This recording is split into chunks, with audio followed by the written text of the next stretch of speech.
Assalamualaikum warahmatullahi wabarakatuh. Waalaikumsalam warahmatullahi wabarakatuh. Bismillahirrahmanirrahim. Alhamdulillahi rabbil alamin. Wassalatu wassalamu ala ashrafil mursalin wa ala alihi wa ashabihil mujahidin at-tahirin, amma ba'du. Saudara-saudara kaum muslimin rahimakumullah, sebagai kelanjutan dari pembicaraan kita tentang serial para nabi, maka pada pertemuan kali ini kita akan membicarakan riwayat tentang Nabi Sulaiman alaihi salam dan Ratu Balqis. Nabi Sulaiman adalah putra dari Nabi Daud alaihi salam, yang Nabi Daud ini merupakan keturunan yang ke-12 dari Nabi Yakub. Pada diri Nabi Sulaiman bertemu kebesaran dunia dan kebesaran akhirat. Ya, beliau seorang raja, ya, beliau seorang rasul. Ya, beliau seorang pemimpin agama, ya juga beliau adalah seorang pemimpin negara. Alangkah idealnya memang jikalau ulama menjadi umara, atau jikalau umara adalah seorang ulama. Dengan posisinya sebagai ulama, maka nilai kepemimpinannya terpelihara dari segala macam bentuk penyelewengan. Dan dengan kedudukannya sebagai umara, dia akan lebih efektif memberikan komando kepada rakyatnya untuk hidup melaksanakan perintah-perintah Allah. Tetapi oleh karena orang yang sekaligus jadi ulama dan umara termasuk jenis makhluk langka, maka agama hanya akan memberikan pesan agar yang bernama ulama dan umara saling bekerja sama untuk kemaslahatan dan kemanfaatan rakyat. Ulama adalah ulama, umara adalah umara. Jikalau keduanya bisa berjalan dan berdampingan dengan baik, rakyat akan jadi nikmat. Tapi kalau keduanya centang perenang, tentu rakyat akan jadi kiamat adanya. Ma'asyiral muslimin rahimakumullah.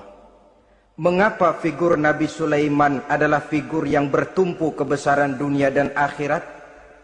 Kita lihat dari sejarah bahwa Allah memberikan mukjizat kepada para rasulnya biasanya sesuai dengan kecenderungan umat yang dihadapi pada waktu itu.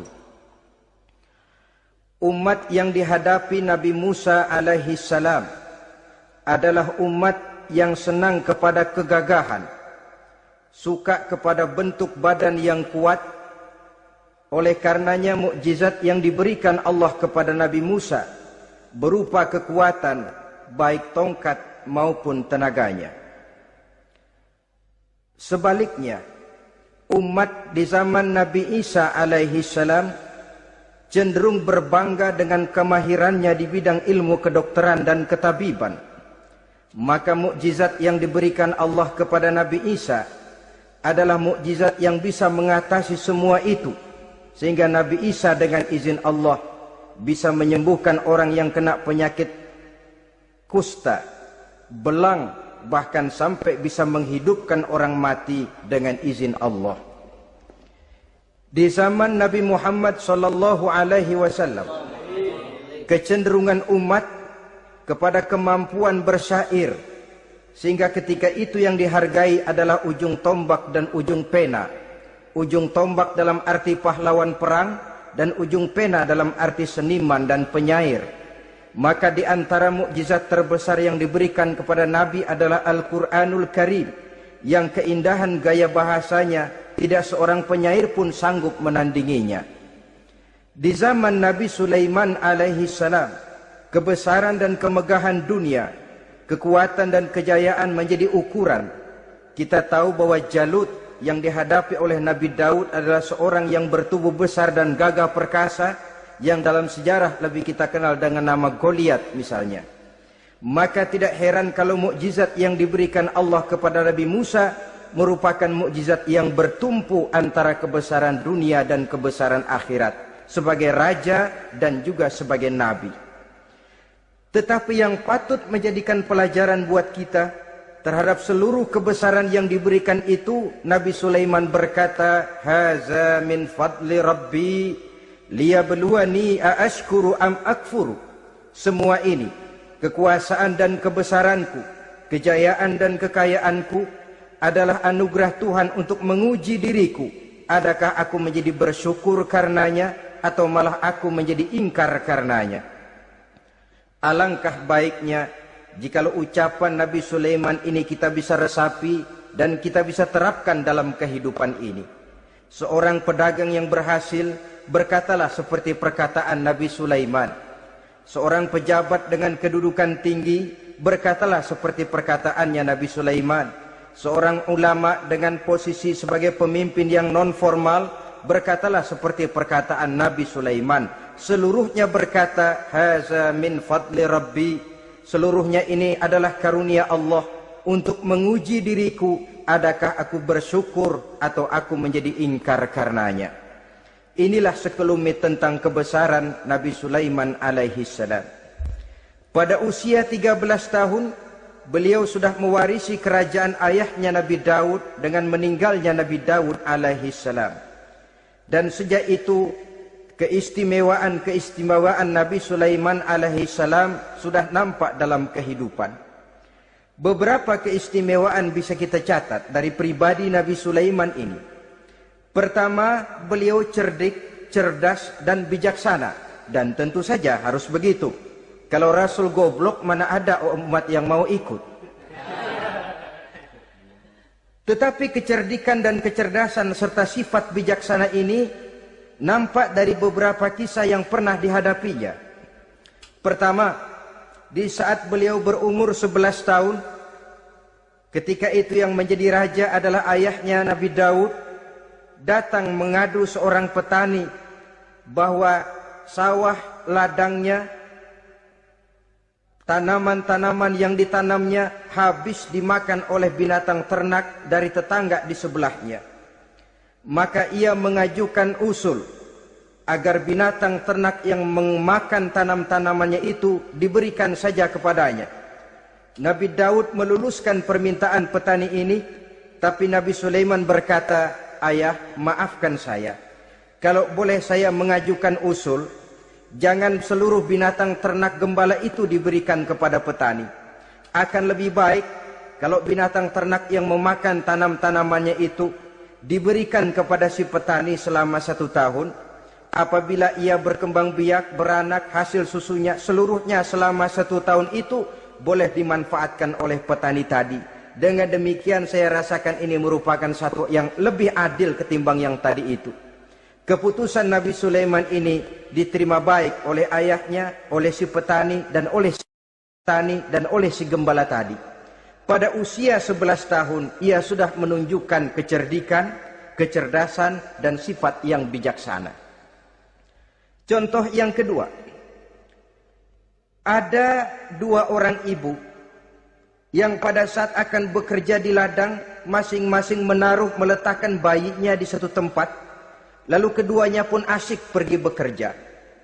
Sedang kedua ibu itu bekerja dengan asyiknya, datanglah seekor serigala menerkam salah seorang anak bayi tadi, dan kemudian dibawanya. Tinggallah anak bayi seorang. Ketika kedua ibu tadi kembali ke tempat dia meletakkan anaknya, maka keduanya lalu berebut anak yang satu itu. Jadi kasus berebut bayi rupanya memang sudah ada dari dulunya. Yang satu berkata itu anaknya, yang lain mengakui itu pun juga anaknya. Akhirnya keduanya mengadu kepada Nabi Sulaiman. Masing-masing ngotot, tidak ada yang mau mengalah. Akhirnya kata Nabi Sulaiman, "Kalau kamu berdua tidak ada yang mau mengalah, sudahlah begini saja. Berikan bayi itu kepada saya, akan saya belah 2 supaya adil. Masing-masing kamu bawa sarang sepotong." Ibu yang seorang berbinar matanya, kelihatannya gembira dengan keputusan itu. "Saya setuju Nabi Sulaiman, ini keputusan yang sangat adil. Betul, belah 2 saja bayi itu." Tapi ibu yang seorang malah berurai air matanya, membasahi pipinya. Ya Sulaiman, daripada Tuhan belah dua anak itu, biarlah berikan saja kepada ibu yang mengaku tadi itu. Tidak sampai hati saya melihat anak yang begini ini harus menjadi korban. Biarlah dia diasuh oleh ibu yang mengakuinya tadi, asal dia tetap hidup. Nabi Sulaiman tersenyum, lalu berkata kepada ibu yang berurai air mata tadi, ambillah anak ini bu, karena ia memang benar anak ibu. Sebab sekejam-kejamnya hati seorang ibu tidak akan sampai melihat anaknya dibelah dua. Adapun engkau ibu yang gembira, engkau sesungguhnya ibu yang kurang ajar. Cuma sekedar ngaku-ngaku, buktinya anak mau dibelah dua kamu setuju. Ibu macam apa kamu anak dibelah dua setuju? Akhirnya ibu yang satu itu menerima hukuman yang setimpal karena mengakui sesuatu yang bukan haknya. Di sini kita lihat kebijaksanaan yang dimiliki oleh Nabi Sulaiman alaihi salam. Bukti yang ketiga, pada waktu beliau mengadakan jihad fi sabilillah, beliau mengadakan mobilisasi dana. Tidak cuma manusia, binatang seluruhnya ikut memberikan sumbangan. Ketika datang gajah, gajah nyumbang kerbau. Datang kerbau, kerbau nyumbang kambing. Datang kambing, kambing nyumbang ayam. Datang ayam nyumbang burung. Datang burung nyumbang balang. Datang balang nyumbang semut. Gajah yang nyumbang kerbau ngelihat balang nyumbang semut ketawa. Hei semut, balang, Nabi Sulaiman kamu berikan semut untuk apa kayak gitu kecilnya? Liatin dong saya nyumbang kebo, kata gajah. Nabi Sulaiman tersenyum seraya bersabda, al-hadiyatu biqadril muhdi. Pemberian itu memang sesuai dengan kemampuan orang yang memberi. Kalau gajah nyumbang kerbau itu wajar saja. Gajah besar sumbangannya pun besar. Sebaliknya kalau balang nyumbang semut itu juga memang pantas. Balang kecil sumbangannya pun kecil. Yang tidak wajar kalau ada balang mau nyumbang kerbau, ada gajah nyumbang semut. Di sini kelihatan watak yang bijaksana dari Nabi Sulaiman alaihi salam. Ini merupakan ciri keistimewaannya. Setiap rasul dibekali dengan sifat ini yang namanya sifat fatonah. Cerdik, cerdas, dan bijaksana. Yang ini memang merupakan mukjizat. Kecerdasan seorang rasul tidak merupakan hasil sekolahan. Tapi merupakan bimbingan wahyu semata-mata, dan ini yang tidak bisa ditandingi oleh manusia. Jadi jangan lalu ngambil dalih Rasul aja nggak sekolah pinter lalu ikut nggak sekolah ya goblok terus. Itu khususiat kok. Sifat yang namanya fatona itu merupakan bimbingan daripada wahyu. Adapun manusia, jikalau dia mau cerdik, jikalau dia mau cerdas, jikalau dia mau bijaksana, dia harus belajar. Ya lewat bangku sekolah, ya lewat teman bergaul, ya lewat bertanya kepada orang-orang pandai, atau autodidak. Dengan hidup banyak membaca dari kehidupan ini. Dengan demikian nilai kecerdikan, kecerdasan dan kebijaksanaannya akan bisa meningkat adanya. Ini keistimewaan pertama. Keistimewaan yang kedua, Nabi Sulaiman diberikan kekuasaan oleh Allah sehingga bisa menguasai angin, jin, bahkan juga mengerti segala macam bahasa binatang. Menguasai angin, beliau bisa menundukkan angin ribut dan memerintahkannya angin itu. Dalam surah Al-Anbiya ayat 81 kita temukan, wali Sulaiman ar-riha asifatan tajri bi amrihi ilal ardil lati barakna fiha. Dan bagi Sulaiman, ia mampu menundukkan angin ribut yang bertiup menurut perintahnya ke permukaan bumi yang kami berkahi di dalamnya. Menguasai angin, barangkali istilah sekarangnya, memahami betul meteorologi. Itu sebabnya mukjizat hanya diberikan kepada Rasul. Orang yang jiwanya sudah stabil. Coba kalau potongan kita diberikan keistimewaan bisa ngatur angin, Saban Sari main angin. Gak boleh ada orang kita keselin. Kesel sama orang, undang angin, hantam saja. Maka mukjizat semacam ini hanya diberikan kepada orang yang jiwanya sudah stabil. Ada satu cerita, namanya juga cerita, tapi kebenarannya mendekati. Seorang wali di tanah Jawa, sholat Jumat di Masjidil Haram di Mekah itu. Namanya wali kalau di Jawa kan pakai belangkon. Dia sembahyang di Masjidil Haram. Ini ada orang Arab usil, tumben ngelihat belangkon. Ini apa di tengah masjid? Dia tepak belangkon itu, miring di atas kepala. Begitu belangkonnya miring, tanah kayaknya ikut miring. Sehingga penduduk heran, ini apa tanah jadi miring begini? Lalu ada seorang wali juga yang alim dan mengerti, lihat-lihat di tengah Masjidil Haram ada belangkon miring di atas kepala. Jangan-jangan ini sebabnya ini. Dia samperin, dia dananin lagi tuh belangkon rata, tanah kelihatannya kayak rata lagi. Keistimewaan seperti ini pun hanya diberikan kepada orang yang jiwanya memang sudah stabil. Coba kayak kita diberikan keistimewaan kayak begitu, main belangkon melulu. Saudara-saudara kaum muslimin rahimakumullah, juga bisa menguasai jin, memerintahkan jin, dan juga mengerti segala macam bahasa binatang.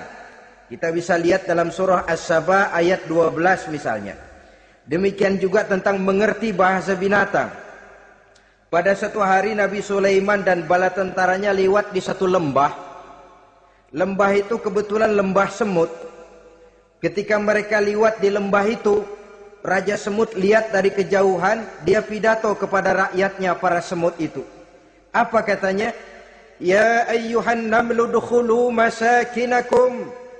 La yahtimannakum Sulaiman wa junuduh wa hum la yash'urun.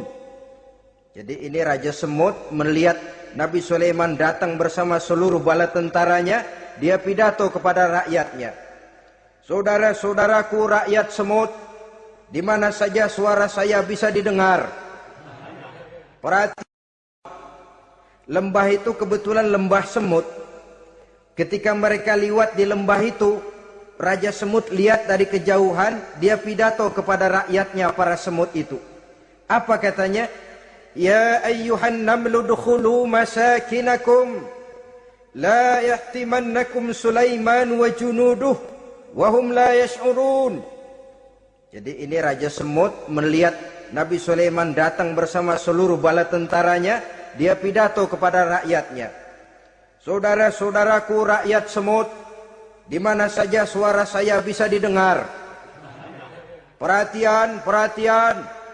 Ini Nabi Sulaiman mau lewat dengan seluruh bala tentaranya. Kamu semua supaya masuk ke dalam lubang kamu masing-masing. Sebab kalau kamu nggak masuk ke lubangmu masing-masing, akan diinjak oleh Sulaiman dan bala tentaranya. Sedangkan mereka tidak tahu kalau kamu kena injak. Masuklah semut itu seluruhnya ke dalam lubangnya masing-masing. Nabi Sulaiman senyum. Fatabassama dhahikan min qawliha. Mendengar ucapan Raja Semut ini, Nabi Sulaiman tersenyum. Lalu berkata, apa katanya? Rabbi auzi'ni an ashkura ni'mataka allati an'amta alayya wa ala walidayya wa an a'mala salihan tardahu wa adkhilni birahmatika fi ibadika salihin. Satu pengakuan yang tulus, yang jauh dari watak kesombongan. Mendengar Raja Semut berkata semacam itu, beliau senyum. Lalu berkata, wahai Allah, tetapkan kiranya hati saya ini untuk selalu bersyukur terhadap nikmat yang engkau karuniakan kepada saya. Karena nikmatku, nikmat yang engkau berikan kepadaku, saya mengerti bahasa binatang. Karena mengerti bahasa binatang, saya mengerti seruan Raja Semut itu. Tetapkan saya untuk selalu bersyukur ya Allah atas nikmat yang engkau berikan ini, atas nikmat yang engkau berikan kepada kedua orang tua saya, dan tetapkan saya untuk selalu melakukan amal soleh yang engkau ridhoi, dan masukkan saya ke dalam golongan hamba-hambamu yang soleh. Satu pengakuan yang tulus, yang jauh dari sifat kesombongan. Mungkin kalau sombong yang lahir, begitu dengar Nabi Sulaiman bahwa semut ngomong begitu, beliau akan berkata, iya masuk gede buruan. Tapi kan tidak. Malah beliau perintahkan bala tentaranya, pasukan berhenti. Ada apa Nabi Sulaiman? Di depan kita ada kerajaan semut. Mereka lagi kocar-kacir masuk ke sarangnya masing-masing.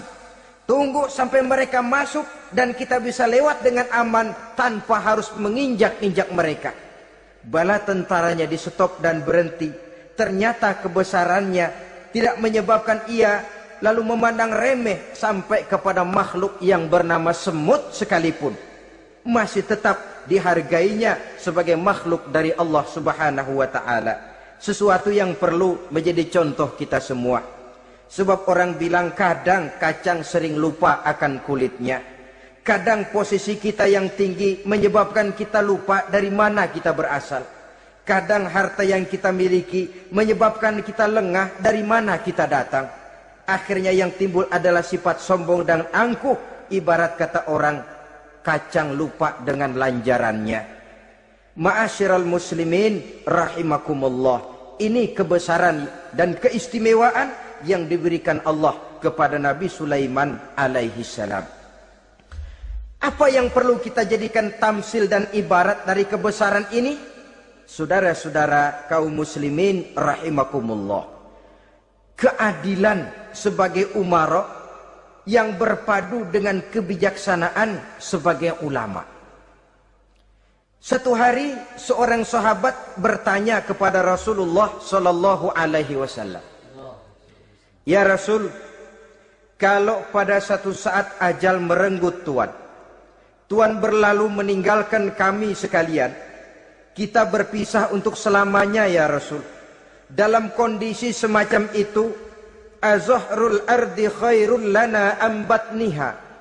Mana yang lebih baik ya Rasul buat kami kalau sudah ditinggalkan oleh Tuhan? Permukaan bumi atau perut bumi yang lebih baik?" Ini pertanyaan dengan bahasa kinayah. Permukaan bumi maksudnya hidup. Perut bumi maksudnya mati. Orang kalau sudah masuk ke perut bumi kan habis. "Ya Rasul, kalau engkau sudah tidak ada meninggalkan kami semua, mana yang lebih baik buat kami, hidup atau mati?" Bukan main pertanyaan ini. Di satu sisi menggambarkan cintanya sahabat kepada Nabi, sehingga kalau tidak bisa mati bersamaan, biarlah mati beriring saja.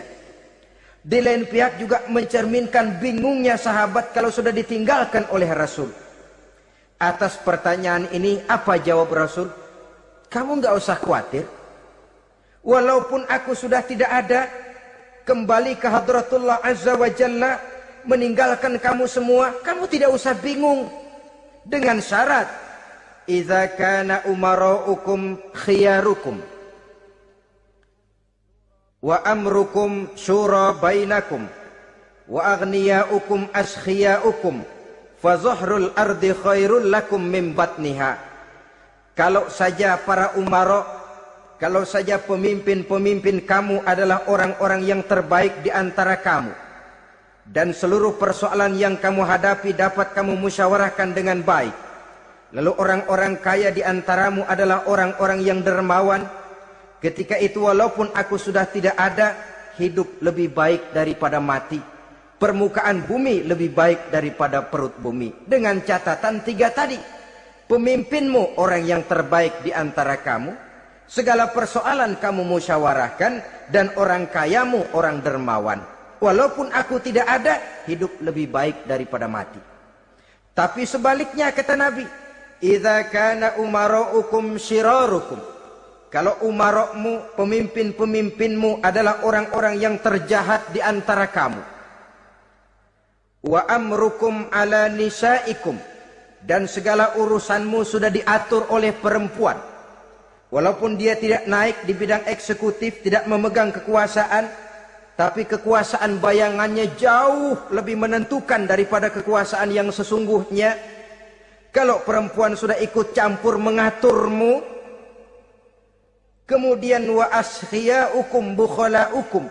Orang-orang kaya di antaramu adalah orang-orang yang bakhil bin pelit alias kikir.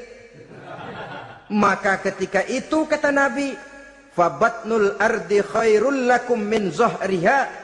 Perut bumi lebih baik daripada permukaan bumi. Apa yang bisa diharapkan dari pemimpin yang zalim? perempuan yang sok kuasa, dan orang-orang kaya yang bakhil dan pelit. Dalam kondisi semacam itu, bertemulah kita dengan yang bernama kiamat. Dan kalau sudah kiamat macam itu, kata Nabi, perut bumi lebih baik daripada permukaan bumi.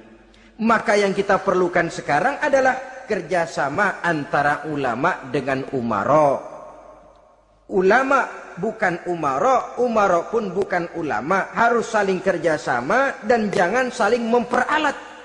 Kerjasama menurut bidangnya masing-masing menjadi yang terbaik di bidangnya. Jangan sudah jadi kiai karena ingin berpartisipasi aktif lalu pindah jadi pemborong jembatan. Tidak sadar akan profesinya, dan orang lalu tidak bisa berkata, apaan kiai mubalik bisanya cuma ngomong saja.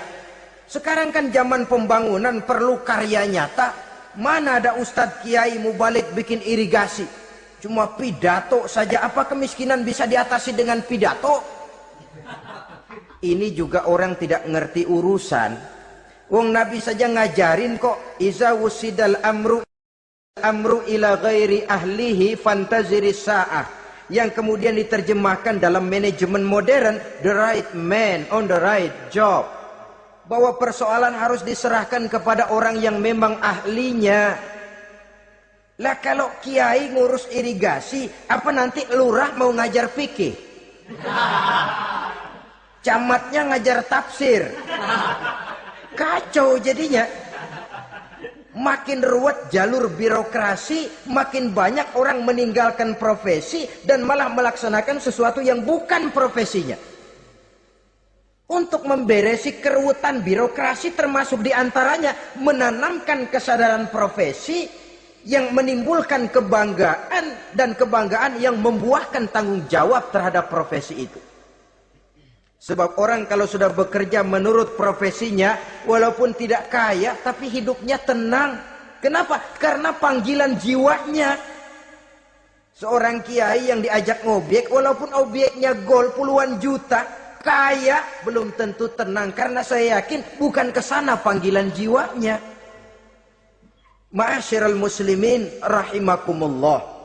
Itulah sebabnya kerjasama, ulama membangun lingkungannya, ulama membangun manusianya, umara membangun lingkungannya, sehingga terciptalah wujud daripada pembangunan manusia seutuhnya, ya zahirnya, ya batinnya. Seluruh kita berpartisipasi, hanya bidangnya saja yang berbeda-beda. Jangan yang satu merasa lebih berjasa dari yang lain. Jangan yang satu merasa lebih penting dari yang lain. Seluruh kita penting, seluruh kita berjasa, cuma bidang kita saja yang berbeda-beda. Inilah bahasa Quran, kullun ya'mal ala syakilatih. Setiap orang bekerja menurut profesinya masing-masing. Ma'asyiral muslimin rahimakumullah. Kita kembali kepada riwayat Nabi Sulaiman alaihi salam. Satu hari ketika beliau sedang menginspeksi pasukan, berkumpullah pasukan beliau itu, ya tentara yang manusianya, ya pasukan jinnya, ya seluruh binatang-binatangnya berbaris. Beliau selaku inspektur upacara mengadakan inspeksi pasukan. Dari sekian pasukan-pasukan yang diperiksanya pada waktu itu, Nabi Sulaiman melihat tidak terdapat burung hudhud. Beliau bertanya-tanya, "Ma liya aral hudhuda am kana minal ghaibin?" Kemana burung hudhud? Orang lain pada kumpul, dia sendiri tidak ada. Awas kalau dia datang. Kalau dia tidak bisa memberikan alasan yang tepat kemana dia, akan saya berikan sanksi dan hukuman. Ini namanya pemimpin yang bertanggung jawab toh. Seorang pun dari yang dipimpinnya tidak ada, menjadi pertanyaan. Tidak lama kemudian datang burung hudhud. Begitu datang lalu memberikan laporan kepada Nabi Sulaiman. Kalau istilah sekarang, begitu dia sampai berdiri hormat, lapor, kata hudhud ini.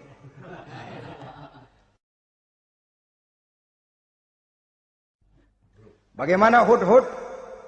Maaf Tuan Raja, saya terlambat. Iya, kenapa terlambat? Patroli Tuan Raja.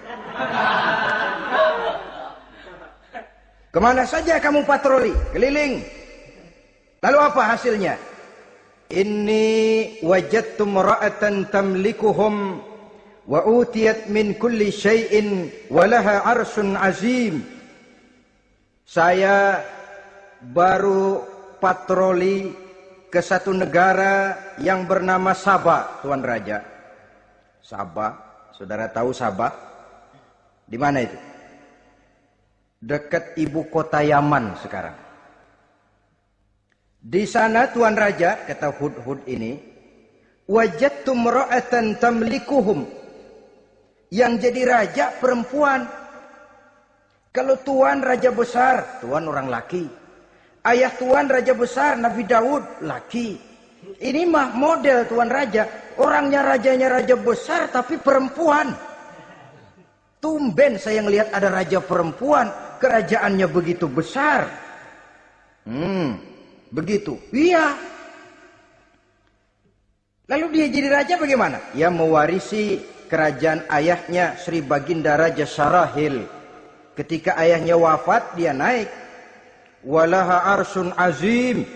Singgasananya besar, bagus, antik Tuan Raja. Terus bagaimana lagi? Wajadtuha wa qaumaha yasjuduna lisyamsi min dunillah. Yang jadi pikiran saya Tuan Raja, dengan kekuasaan yang besar, mereka itu seluruhnya, seluruh bala tentaranya dan kaumnya, yasjuduna lisyamsi. Mereka menyembah matahari, bukan menyembah Allah. Mendengar ini Nabi Sulaiman tergerak hatinya. Waktu mendengar rajanya perempuan, kekuasaannya besar, belum tergerak. Tapi ketika sampai kepada yasjuduna lisyamsi, mereka sujud kepada matahari, di situ pribadi seorang rasulnya tergerak. Siapa nama ratu itu? Namanya Ratu Balkis Tuan Raja.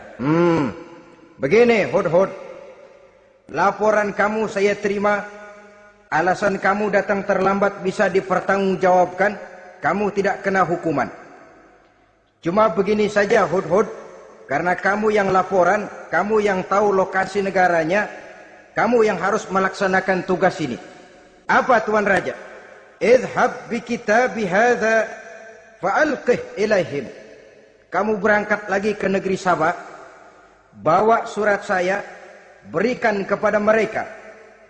Thumma tawalla anhum. Kemudian kamu berpaling dari mereka, tapi jangan pulang. Fanzur madza yarji'un. Lihat apa reaksi mereka setelah menerima surat ini. Baik Tuan Raja, baik. Nabi Sulaiman menulis sepucuk surat kepada Ratu Balkis, dan surat itu dibawa oleh burung Hudhud tadi. Terbanglah si burung Hudhud ini ke negeri Sabah, masuk ke istana Ratu Balkis, dan surat itu jatuh di kamar Ratu Balkis. Diambil surat tadi, kemudian dibaca. Apa isi suratnya? Innahu min Sulaiman wa innahu bismillahirrahmanirrahim. Alla ta'lu alayya wa'tuni muslimin. Surat ini dari Sulaiman. Bismillahirrahmanirrahim. Jangan kamu merasa lebih tinggi dari aku. Datanglah kepadaku dan masuk ke dalam agama Islam. Suratnya singkat, padat, ultimatum. Jadi enggak pakai bahasa kembang, enggak pakai bahasa basi, langsung kepada isi. Surat ini dari Sulaiman. Bismillahirrahmanirrahim. Jangan kamu merasa lebih tinggi dari aku. Datanglah kepadaku dan masuklah ke dalam agama Islam. Ini yang disebut dakwah langsung tanpa pakai kembang. Saudara-saudara, menerima surat semacam ini, Ratu Balkis lalu ngumpulin para pembantu kerajaan, aparat pemerintah lah zaman sekarang. Termasuk menteri-menteri dipanggil sidang darurat di istana Ratu Balkis. membahas datangnya surat dari Nabi Sulaiman alaihissalam. Tuan-tuan para menteri, bagaimana Sri Ratu? Saya dapat surat. Dari mana? Dari Sulaiman. Katanya apa? Jangan kamu merasa lebih hebat dan lebih tinggi dariku. Datanglah kemari dan masuklah ke dalam agama Islam. Menurut pendapat tuan-tuan menteri, bagaimana surat ini? Apa kita penuhin permintaannya? Kita datang rame-rame masuk Islam? Oh, kata menteri, jangan dulu tuanku. Gengsi dong. Kita ini kan kerajaan besar. Tentara kita gagah. Masa mau menyerah tanpa syarat? Ini kan kerajaan besar. Tentara kita gagah. Masa mau menyerah tanpa syarat? Soal nanti kita kalah atau menang itu soal lain, Tuan Perdana Menteri, Tuan Ratu. Tapi bahwa kita punya harga diri itu harus kita tunjukkan lebih dulu. Jadi menurut Tuan Menteri bagaimana? Kami sih nunggu komando Tuan Putri saja. Artinya kalau boleh perang saja. Cuma mau duluin, takut dikira nyelongcong. Kami sih gimana komando Tuan Ratu saja. Tuan komandokan berangkat, kami segera berangkat. Terserah Tuan Putri, kami seluruhnya loyal, taat dan setia menunggu titah dari Sri Paduka Ratu. Terima kasih para menteriku. Soal kesetiaanmu saya tidak meragukan. Tapi perang dimanapun selalu membawa kerugian. Kita menang, rugi, tentu jatuh korban. Apalagi kalau kita kalah. Dan raja-raja yang mengalahkan negeri-negeri lain selalu membawa kehinaan kepada negeri yang dikalahkannya. Jadi bagaimana? Sekarang begini saja. Kita ambil jalan tengah. Lalu diplomasi dulu. Diplomasi macam apa Tuan Ratu? Kita kirim utusan kepada Nabi Sulaiman. Dari sana nanti kita lihat reaksinya. Saya memang selama ini sudah dengar siapa itu Nabi Sulaiman. Katanya orang yang masih muda, masih bujangan, bijaksana, kekuasaannya besar, tentaranya hebat. Cuma kan baru berita, kita cek. Jadi diplomasi macam apa Tuan Ratu? Kita kirim utusan kepada Raja Sulaiman. Kita bawakan hadiah-hadiahnya. Yang mahal-mahal, mewah-mewah, menarik. Pokoknya yang terbaik di negeri kita, berikan kepadanya. Lihat reaksinya. Kalau dia tergiur dengan hadiah itu, dia raja, bukan nabi. Tapi kalau dia menolak hadiah itu, dia memang nabi. Dan apa reaksi kita nanti tergantung sikap Nabi Sulaiman. Aha, kalau begitu setujulah Ratu. Itu memang bijaksana. Diplomasi dulu. Iya, jangan datang-datang main perang aja loh. Perang sih gampang. Tapi ini kan ada meja perundingan. Sepanjang masih kita bisa menempuh jalan damai, damai saja dulu. Baik. Maka diaturlah satu barisan diplomasi untuk menuju Palestina, kerajaan Nabi Sulaiman alaihi salam. Rombongan terdiri dari 500 orang laki-laki dan 500 orang perempuan. Yang laki ganteng, yang perempuan cantik. Yang laki dikendarai dengan kuda-kuda pilihan, dan yang perempuan dikendarai dengan keledai-keledai pilihan.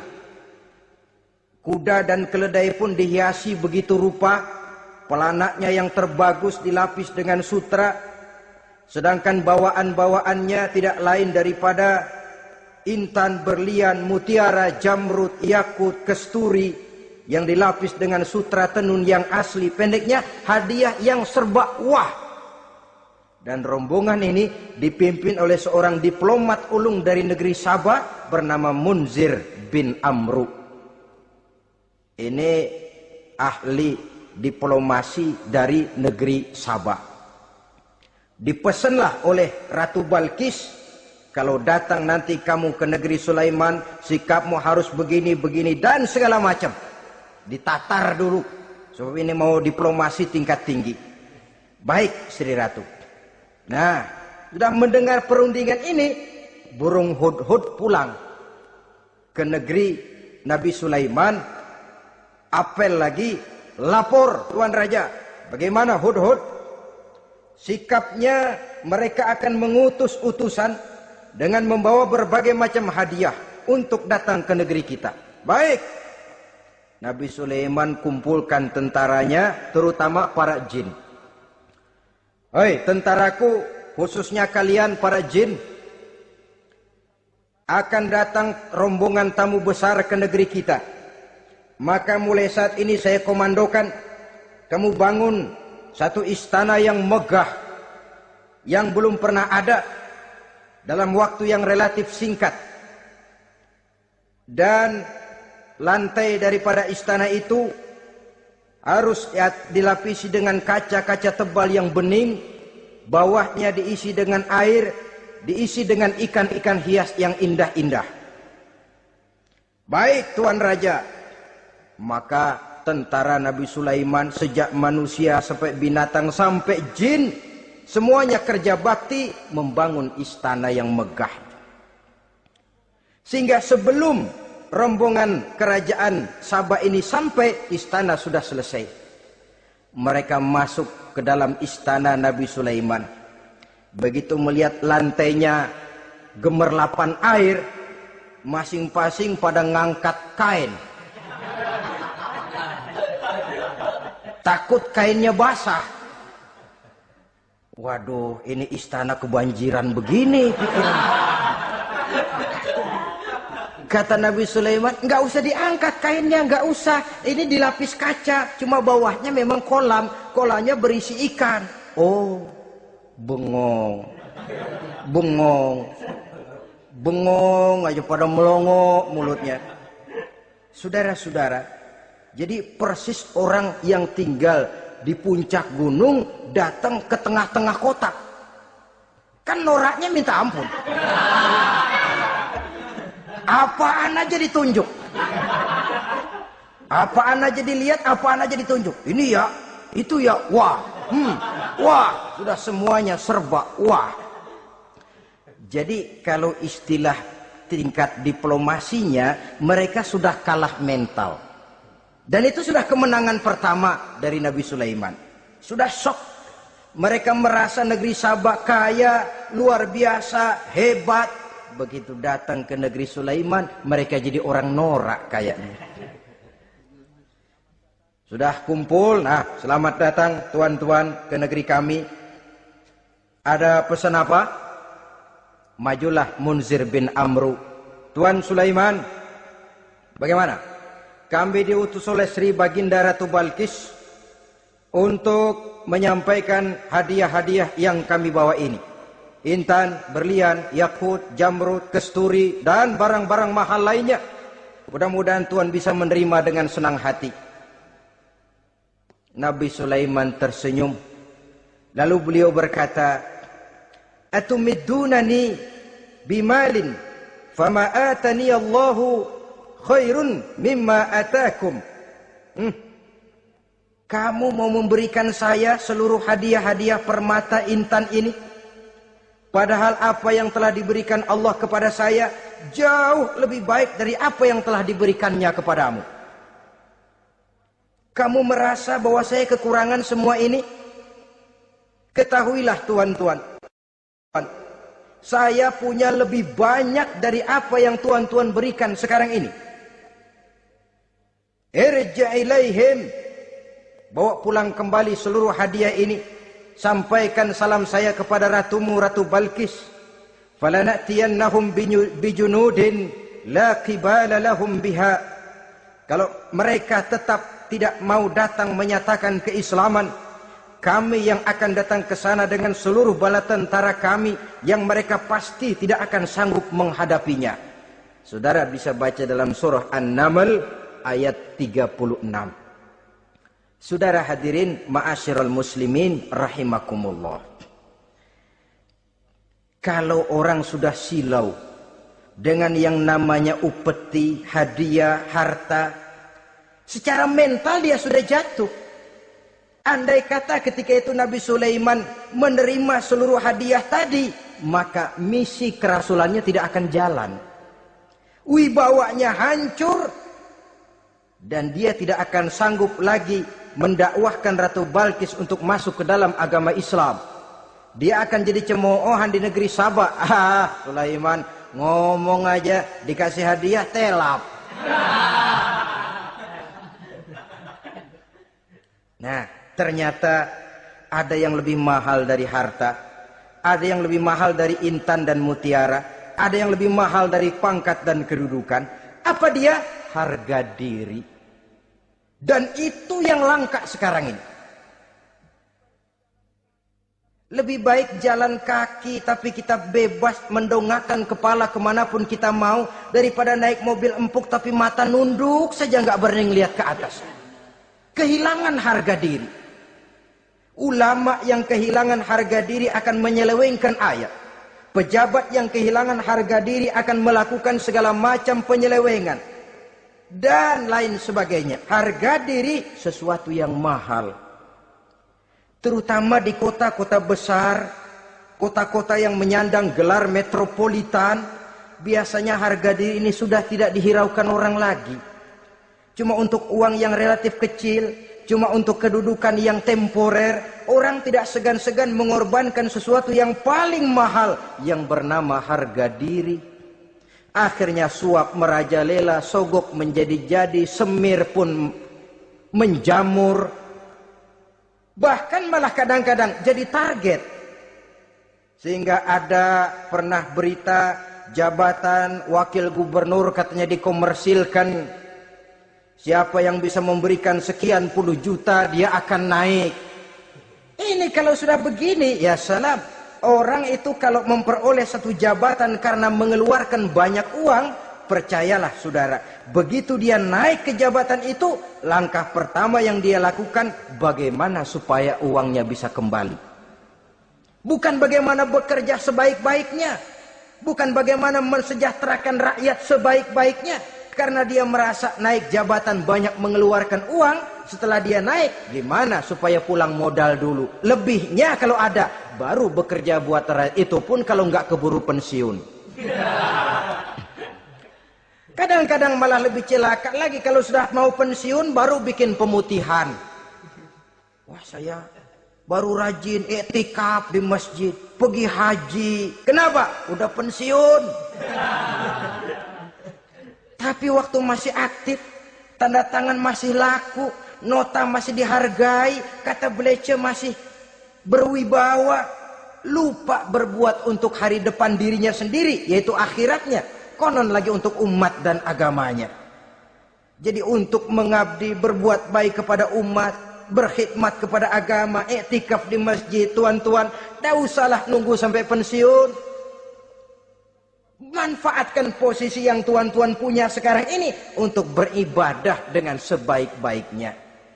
Itu pun masih bersyukur, masih bisa mengadakan pemutihan daripada tidak sama sekali. Cuma alangkah akan lebih efektifnya lagi kalau itu diawali pada saat kita masih mempunyai posisi kunci.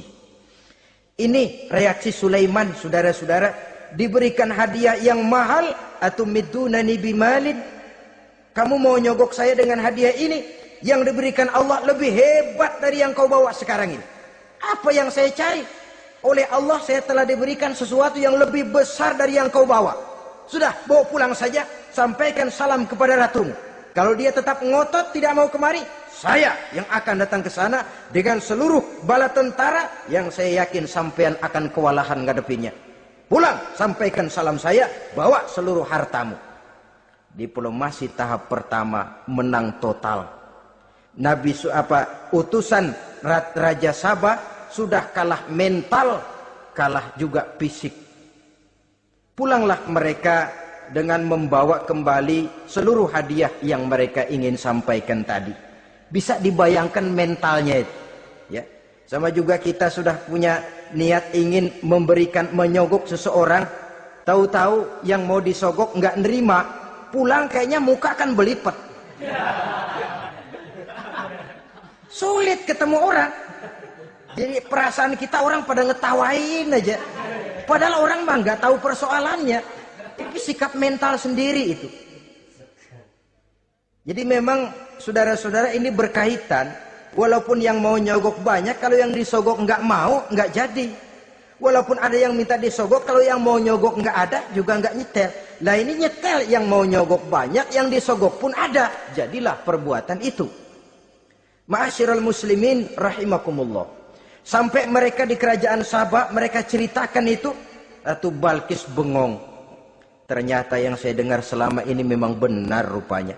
Sulaiman bukan cuma raja, tapi juga rasul. Bukan cuma pemimpin negara, tapi juga pemimpin agama. Lalu bagaimana, Sri Ratu? Biar saya pikir-pikir dulu. Pikir. Bagaimana ya? Sudahlah, begini saja. Kita sekarang berangkat ke negeri Nabi Sulaiman. Saya yang akan langsung memimpin rombongan. Ada dua tujuan Ratu Balkis sebenarnya. Tujuan pertama ingin melihat dengan mata kepala sendiri kebesaran Sulaiman yang selama ini dia cuma dengar beritanya saja. Yang kedua, ada udang di balik batu. Kalau setelah Nabi Sulaiman nanti melihat kecantikan Ratu Balkis ini, dia bisa fly. Nah, istilah anak sekarang, dia bisa fly. Nah, siapa tahu kan, karena kecantikannya Nabi Sulaiman lalu jatuh hati. Dan Dewi Amor pun bicara, nanti bila mata bertemu mata, bibir ikut senyum, hati berdetak. Maka terjadilah magnet-magnet saling bersentuhan, percintaan tingkat tinggi. Kan lumayan dapat suami, dapat pacar seorang raja besar. Jadi dengan harapan ini berangkatlah langsung memimpin rombongan. Ada dua tujuan Ratu Balkis sebenarnya. Tujuan pertama ingin melihat dengan mata kepala sendiri kebesaran Sulaiman yang selama ini dia cuma dengar beritanya saja. Yang kedua, ada udang di balik batu. Kalau setelah Nabi Sulaiman nanti melihat kecantikan Ratu Balkis ini, dia bisa fly. Nah, istilah anak sekarang, dia bisa fly. Nah, siapa tahu kan, karena kecantikannya Nabi Sulaiman lalu jatuh hati. Dan Dewi Amor pun bicara, nanti bila mata bertemu mata, bibir ikut senyum, hati berdetak. Maka terjadilah magnet-magnet saling bersentuhan, percintaan tingkat tinggi. Kan lumayan dapat suami, dapat pacar seorang raja besar. Jadi dengan harapan ini berangkatlah Ratu Balkis ke negeri Nabi Sulaiman. Hud lapor lagi. Lapor. Gimana Hud? Ini Ratu Balkis yang mimpin sekarang. Baik, kita siap-siap. Begini saja, kata Nabi Sulaiman. Siapa yang bisa bawa singgasana Ratu Balkis ke sini? Jin Ifrit tampil. Saya. Berapa lama kamu perlukan untuk membawa singgasana Ratu Balkis kemari? Sebelum Tuan bangun dari tempat duduk, itu singgasana sudah bisa sampai kemari, Tuan Raja. Bagus. Ada yang bisa lebih cepat? Saya, kata seorang ulama. Berapa lama? Sebelum Tuan kedip. Asal Tuan kedip, Tuan melek lagi, singgasana sudah sampai di sini. Baik, kerjakan. Dalam waktu sekejap itu singgasana Ratu Balkis sudah sampai di istana Nabi Sulaiman. Pasang di sini, biar dia dudukin nanti, robah sedikit biar dia nggak kenalin. Dirombak sedemikian rupa. Masuk Ratu Balkis ke istana Nabi Sulaiman. Terjadilah kemudian di perundingan semacam tingkat tinggi antara raja dengan raja. Bagaimana Tuan Ratu Balkis? Iya, Tuan Sulaiman. Iya, bagaimana? Saya kagum dengan kebesaran Tuan. Bukan kebesaran saya. Seluruhnya ini adalah karunia Allah kepada saya. Saya dengar Tuan menyembah matahari. Padahal matahari tidak pernah memberikan apa yang Tuan kehendaki. Matahari tidak pernah menciptakan Tuan. Adalah lebih baik Tuan menyembah yang menciptakan matahari daripada menyembah matahari itu sendiri. Nabi Sulaiman, bagaimana kalau kita mengadakan ya sambil berunding, sambil lobbying istilah sekarang. Baik, lobbying pun jadi. Berjalanlah meninjau seluruh pelosok istana Nabi Sulaiman alaihi salam. Seperti halnya bala tentaranya, Ratu Balkis juga sampai di lantai kaca, angkat kain. Kata Nabi Sulaiman, jangan diangkat tuh kain. Ini bukan air, istana kaca. Bukan main kebesaran kamu. Melihat begitu kebesaran Nabi Sulaiman, Ratu Balkis yang niatnya sementara mau melontarkan diplomasi asmara, lupa. Lalu apa katanya? Rabbi inni zolamtu nafsi. Ya Allah, selama ini saya benar-benar telah zalim kepada diri saya. Begitu banyak nikmat yang engkau berikan kepada saya. Saya jadi ratu dengan kekuasaan yang besar, mewarisi kebesaran ayah. Dengan kerajaan dan bala tentara yang gagah perkasa. Bukan saya bersyukur kepadamu, malah saya menyembah matahari. Inni zolamtu nafsi. Sungguh saya telah zalim kepada diri saya. Maka mulai sejak saat ini, aslamtu ma'a Sulaiman lillahi rabbil alamin.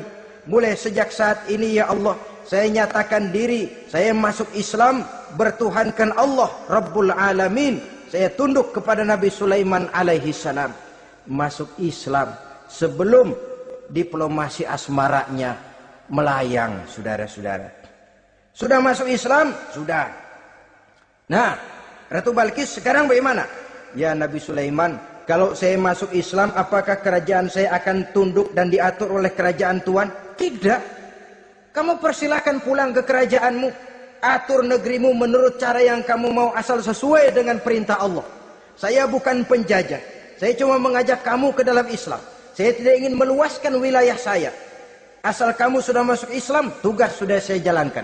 Perkara kerajaanmu, kau pulang, kau atur dan kau tetap jadi raja. Jangan merasa kalau sudah masuk Islam lalu kerajaanmu saya caplok. Islam bukan penjajah, Ratu Balkis. Baiklah Nabi Sulaiman, saya tahu.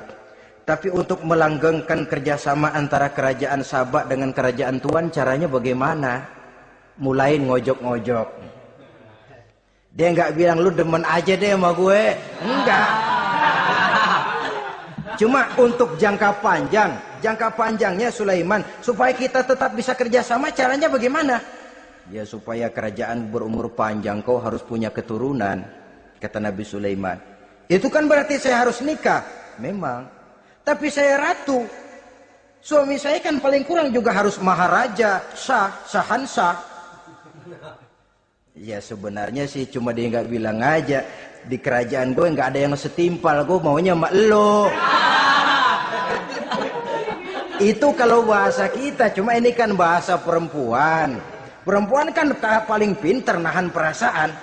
Nggak kayak orang laki. Orang laki kalau lagi mabok cinta teler. Sama siapa aja dia cerita. Gue kan lagi demen sama si Ano. Lain sama perempuan, dia paling bisa jaga perasaan. Saya kalau begitu, saya harus kawin dengan maharaja. Ya kamu tinggal pilih saja, kata Nabi Sulaiman. Nabi Sulaiman, ini Perdana Menteri udah pada mesem-mesem, udah paham ke arah mana maksudnya. Bagaimana kalau kita kukuhkan saja dua kerajaan ini, Nabi Sulaiman? Saya pun setuju kalau itu kamu mau punya mau. Wah ini Perdana Menteri takbir semua. Allahu Akbar, Alhamdulillah, Alhamdulillah. Sampai akhirnya Nabi Sulaiman pun menikah dengan Ratu Balkis. Bergabunglah dua kerajaan besar itu. Saudara-saudara kaum muslimin rahimakumullah. Kemudian setelah bertahun Nabi Sulaiman wafat. Tidak seorang pun tahu karena beliau wafat sedang pegangan tongkat. Ketika tongkat dimakanin rayap, rapuh, baru beliau jatuh. Orang tahu kalau Nabi Sulaiman sudah wafat. Menurut riwayat, beliau wafat itu sedang sholat. Karena sholat Nabi Sulaiman cuma diri saja. Tidak pakai ruku dan sujud. Menurut riwayat lain, beliau sedang memandori jin dan tentaranya yang sedang kerja. Begitulah wafat beliau, kita bisa baca dalam surah Saba ayat ke-14. Setelah beliau wafat, Palestina diserbu oleh Raja Bukhtanasor atau Raja Nebukadnezar. Seluruh kebesaran Sulaiman di bumi hanguskan, istananya dihancurkan, intan permata dan kekayaan beliau dirampok, dan tinggallah kebesaran Sulaiman cuma legenda saja yang kita kenal dengan istilah Haikal Sulaiman. Legenda, riwayat-riwayat yang sampai sekarang ini masih bisa kita telusuri kebenarannya. Saudara-saudara, inilah pertemuan yang singkat ini, walaupun serba singkat, mudah-mudahan ada manfaatnya. Dengan kesimpulan, seluruh anugerah yang ada pada kita hakikatnya karunia Allah. Marilah kita menjadi orang yang pandai bersyukur atas anugerah itu. Terima kasih atas segala perhatian. Mohon maaf atas segala kekurangan. Usikum wa nafsi bitaqwallah. Wassalamualaikum warahmatullahi wabarakatuh.